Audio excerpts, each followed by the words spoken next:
একদা হযরত হাজরা রাদিয়াল্লাহু তাআলা আনহা তার মায়ের সাথে মিশরের টেনা নগরীতে একটি মেলায় গেলেন। ওই মেলায় তৎকালীন বাদশাহ সাদন এবং তার প্রধান অতিথি ইমরান আগমন করল।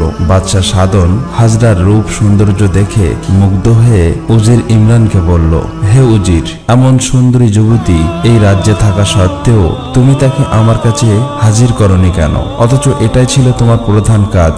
যাও, এই মুহূর্তে এই সুন্দরী যুবতীকে আমার সামনে হাজির করো, অন্যথায় তোমার গর্দান কাটা যাবে। বাদশাহর আদেশ পেয়ে উজির তখন তার কয়েকজন সাথী নিয়ে হাজরাকে খুঁজতে বেরিয়ে গেল। এদিকে হাজরা এবং তার মা বিষয়টি বুঝতে পেরে মেলার এক পাশ দিয়ে বেরিয়ে বাড়ির দিকে ছুটে চললেন। উজির ইমরান সহ সব অলিগলি খুঁজেও হাজরাকে না পেয়ে ভয়ে অস্থির হয়ে গেল। অবশেষে ফিরে গিয়ে বাদশার কাছে ক্ষমা চেয়ে বলল, জাহাপনা, যেভাবেই হোক ওই সুন্দরীকে আমি তোমার সামনে হাজির করব।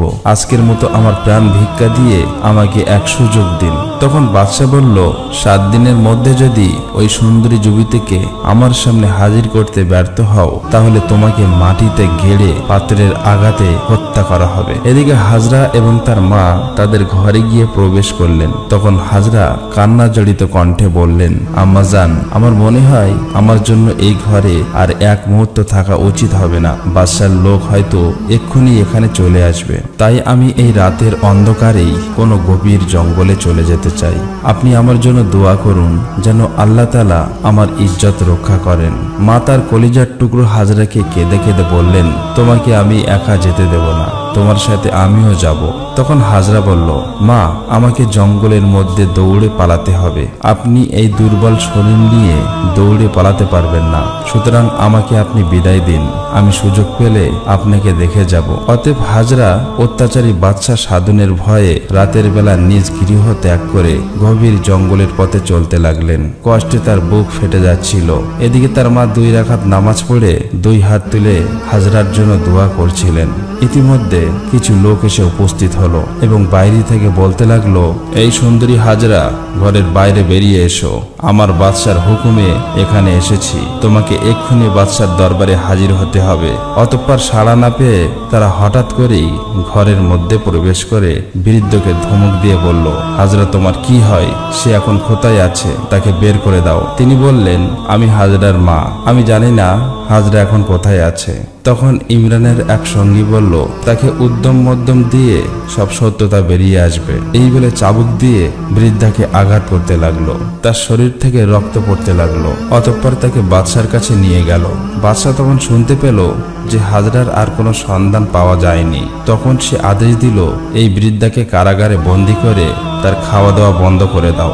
যতক্ষণ সে তার কন্যা কোথায় আছে না বলে, ততক্ষণ এভাবেই রেখে দাও। বাদশার আদেশে হাজরার মাকে কারাবন্দী করা হলো। চাবুকের আঘাতের কারণে তার শরীর দিয়ে রক্তস্রোত বয়ে যাচ্ছিল এবং রক্তবমি হচ্ছিল। ফলে তিনি বেহুশ হয়ে সেখানেই মৃত্যুবরণ করলেন। এদিকে হাজরা বাদশার ভয়ে গভীর জঙ্গলে লুকিয়ে রইলেন। এভাবে দিন অতিবাহিত হয়ে সন্ধ্যা হলো। অতঃপর রাত যখন একটু গভীর হলো, তখন হাজরা লুকিয়ে লুকিয়ে নিজের বাড়িতে এসে উপস্থিত হলেন। এসে দেখে ঘরের দরজা সম্পূর্ণ খোলা, ঘরের ভিতরে কোনো আলো নেই। হাজরা মা মা বলে ডেকেও কোনো সাড়া পেলেন না। হাজরা তার মাকে না পেয়ে এক প্রতিবেশীর বাড়িতে গিয়ে জিজ্ঞেস করলেন। তখন প্রতিবেশী বললেন, হাজরা, তুমি এখানে কোত্থেকে এসেছো?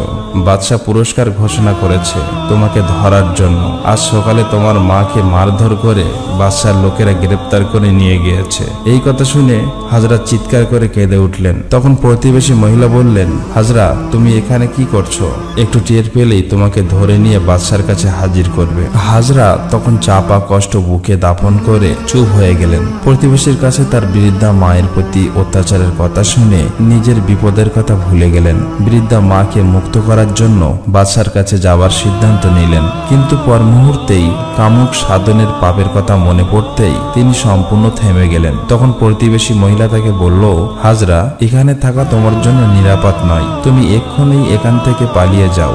এই কথা শুনে হাজরা গভীর অরণ্যের দিকে আবার চলতে শুরু করলেন। এভাবেই অনাহারে অসহায় অবস্থায় 5 দিন অতিবাহিত হয়ে গেল। ক্ষুধার জন্য দুর্বল হয়ে গাছের পাতা চিবিয়ে খেয়ে ক্ষুধার জ্বালা নিবারণ করলেন। 6ঠ দিনে অত্যন্ত দুর্বল হয়ে গভীর বনের বড় গাছের নিচে তিনি ঘুমিয়ে পড়লেন। তারপর বহু লোকজনের চিল্লাচিল্লি শুনে হাজরার ঘুম ভেঙে গেল। আসলে বাদশার সৈন্যদের ছোটাছুটির কারণেই বনের মধ্যে হইচই পড়ে গেল। পরিস্থিতি বুঝতে পেরে হাজরার ভিতরে ভয় চলে আসলো। এমন সময় এক সৈন্য তার কাছে চলে আসে এবং চিৎকার করে বলে, এই তো হাজরা। ফলে মুহূর্তের মধ্যে অন্যান্যরাও সেখানে এসে উপস্থিত হয়। হাজরার অসহায়ত্ব দেখে তারা বিকটভাবে হাসতে লাগলো। হাজরা তখন ভয়ে ব্যাকুল হয়ে দোয়া করলেন, হে আল্লাহ, হে দয়াময় প্রভু, ও তোমার এই দাসের প্রতি নির্দয় হও না। তুমি তো এই দাসীকে এত রূপ, লাবণ্য ও সৌন্দর্য দান করেছ, আমাকে কলঙ্কিত করো না আল্লাহ। হাজরার দোয়া আল্লাহর দরবারে কবুল হয়ে গেল। অতঃপর ইমরান যখন তার লোকজন নিয়ে হাজরাকে বন্দী করার জন্য এগিয়ে যেতে লাগলো, তখন তাদের সকলের পা মাটির সঙ্গে আটকে গেল। ফলে হাজরা সেখান থেকে চলে গেলেন। কিছুক্ষণের মধ্যে তারা চলার শক্তি ফিরে পেল। তাই তারা হাজরার পিছু পিছু চলতে লাগলো। হাজরা জঙ্গল পেরিয়ে নীল নদের তীরে গিয়ে নদীতে ঝাঁপিয়ে পড়লেন। অতঃপর নীল নদের বিশাল একটা ঢেউ এসে হাজরাকে ভাসিয়ে নিয়ে গেল। ইমরান তার দলবল নিয়ে নদীর তীরে এসে দেখলো হাজরা মাঝ নদীতে ঢেউয়ের মধ্যে হাউডুবু খাচ্ছে। তখন ইমরান বলল, তোমরা নদীতে ঝাঁপিয়ে পড়ো। তোমরা কি কাপুরুষ যে এই নদীর ঢেউ দেখে ভয় পাচ্ছ?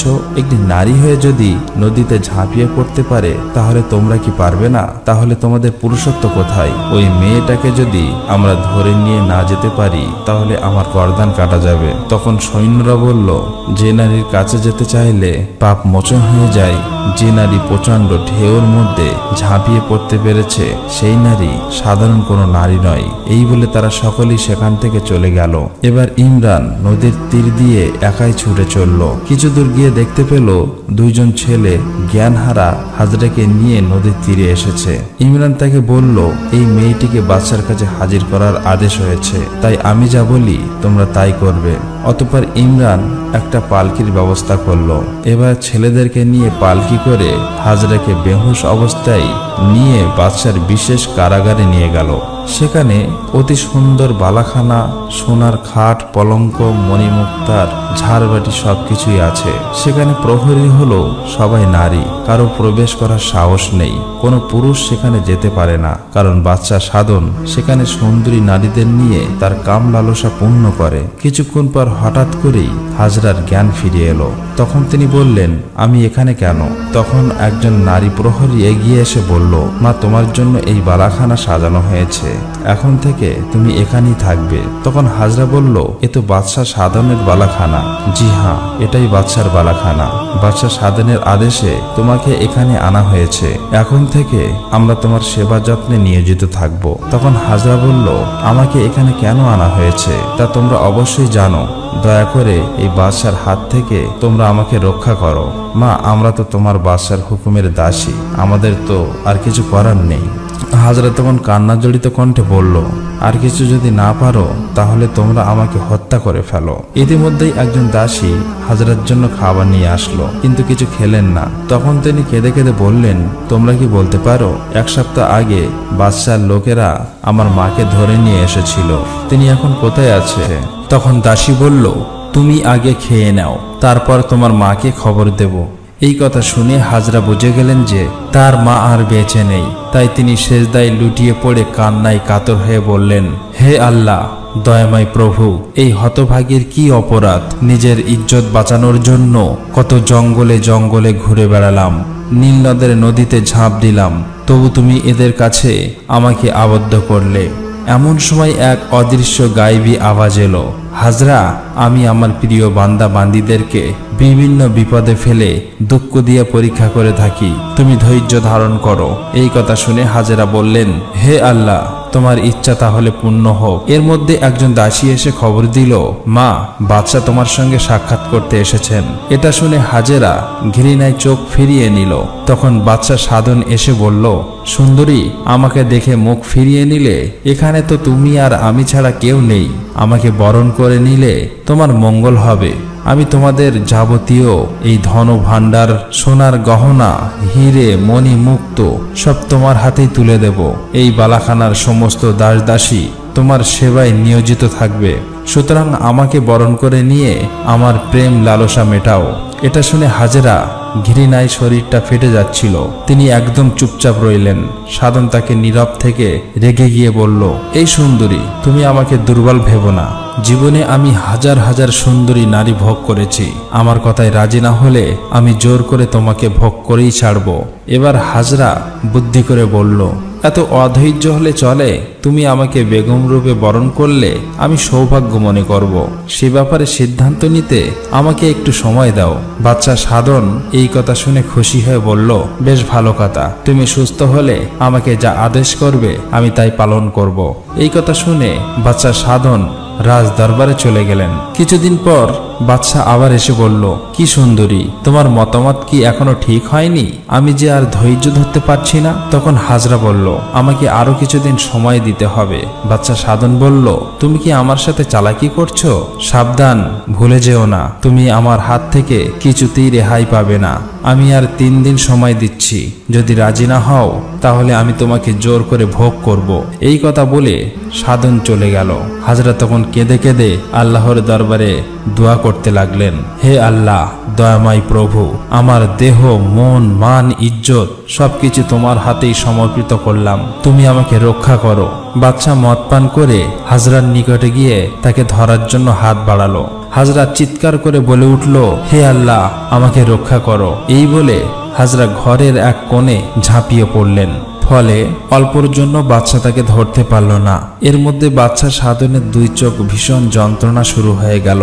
এমনকি অল্প সময়ের মধ্যে এসে অন্ধ হয়ে গেল। তার চিৎকার শুনে সবাই তাকে ধরাধরি করে তার নিজের কক্ষে নিয়ে গেল, কিন্তু কোনো লাভ হলো না। তার 2 চোখ একেবারেই অন্ধ হয়ে গেল। ফলে হাজরা তার হাত থেকে রক্ষা পেয়ে গেল। কিছুদিন অতিবাহিত হবার পর একদিন বাদশা সাধন হাজরার কাছে এসে কাকুতি মিনতি করে বলল, হে পূর্ণবতী রমণী, তোমার সাথে আমি যে অন্যায় অত্যাচার করেছি তার জন্য আমাকে ক্ষমা করে দাও, আর আমার জন্য আল্লাহর কাছে দোয়া করো, তিনি যেন আমার চোখের আলো ফিরিয়ে দেন। বাদশা সাধন এভাবেই বারবার কান্নাকাটি করায় বিবি হাজরা তার জন্য আল্লাহর কাছে দোয়া করলেন। ফলে বাদশার একটি চোখ ভালো হয়ে গেল। ভালো হবার পর ভয়ে বাদশা সাধন আর কখনোই হাজরার দিকে অসৎ খেয়াল করেননি। কিন্তু সে পুনরায় উজির ইমরানকে হুকুম দিয়ে বলল, তুমি নিত্য নতুন সুন্দরী রমণীদেরকে আমার সামনে এনে হাজির করবে, আর বিবাহিত নারীদের স্বামীদেরকে হত্যা করে তাদের স্ত্রীদেরকে আমার কাছে নিয়ে আসবে। ঠিক এমন সময় ইব্রাহিম আলাইহিসসালাম বিবি সারাকে নিয়ে মিশরের পাশ দিয়ে যাচ্ছিলেন। তিনি তার স্ত্রীকে নিয়ে চিন্তিত হয়ে পড়লেন, কারণ বাদশার সৈন্যরা দেখে ফেললে মহা বিপদ হয়ে যাবে। অবশেষে ইব্রাহিম আলাইহিসসালাম বিবি সারাকে একটা সিন্ধুকে প্রবেশ করিয়ে সিন্ধুকটি উটের পিঠে বসিয়ে চলতে লাগলেন। অতঃপর রাস্তায় বাদশার সৈন্যরা ইব্রাহিম আলাইহিসসালামকে উদ্দেশ্য করে বলল, তুমি তোমার সিন্ধুকটি খোলো। তখন ইব্রাহিম আলাইহিসসালাম বলল, সিন্ধুকটি খুলতে আমার অসুবিধা রয়েছে, তোমরা এর ওজন পরিমাপ করো, ওজন অনুসারে আমি টাকা দিয়ে দেব। কিন্তু সৈন্যরা এই প্রস্তাব মানতে নারাজ। তারা তর্ক করার পর নিজেরাই সিন্ধুকটি খুলে আশ্চর্য হয়ে গেল। তারা দেখল এক পরমা সুন্দরী যুবতী। তখন ইব্রাহিম আলাইহিসসালাম আল্লাহর দরবারে দোয়া করে বললেন, হে আল্লাহ, তুমি আমার স্ত্রী সারার মান ইজ্জত রক্ষা করো, আর বাদশা সাধনের তুমি হেদায়েত দান করো। অতঃপর সৈন্যরা তাদেরকে নিয়ে রাজ দরবারে হাজির করলো। বাদশা সাধন ইব্রাহিম আলাইহিসসালামকে জিজ্ঞেস করলো, এই পরমা সুন্দরী তোমার কি হয়? ইব্রাহিম আলাইহিসসালাম বললেন, সে আমার ছোট বোন, কারণ স্বামীর পরিচয় দিলে তাকে হত্যা করা হতো, তাই বোন বললেন। যাই হোক, এই কথা শুনে বাদশা বললেন, তোমার বোনকে আমার নিকট রেখে যাও। ইব্রাহিম আলাইহিসসালাম বললেন, সে সাবালিকা মেয়ে, সে নিজের মালিক নিজেই, সুতরাং তার কাছেই জিজ্ঞেস করো। বাদশা সাধন তখন সৈন্যকে আদেশ করল, এই পুরুষটাকে কারাগারে বন্দী করে রাখো, আর মহিলাকে আমার নিজ কক্ষে রেখে দাও। অতঃপর নির্দেশ মতো তাই করা হলো। কিছুক্ষণ পর বাদশা সাধন বিবি হাজরার নিকটে এসে বলল, হে সুন্দরী, তুমি কি আমার প্রস্তাবে রাজি আছো? তখন বিবি সারা আলাইহিসসালাম কোনো জবাব না দিয়ে এক মনে আল্লাহর জিকির করতে লাগলেন। তখন বাদশা সাধন বলল, তুমি উত্তর দাও আর নাই দাও, তাতে আমার কিছুই যায় আসে না, আমি তোমাকে ভোগ করেই ছাড়বো। এরপর বিবি সারা বললেন, কার সাথে কি বলছো? তোমার কি আল্লাহর ভয় নেই?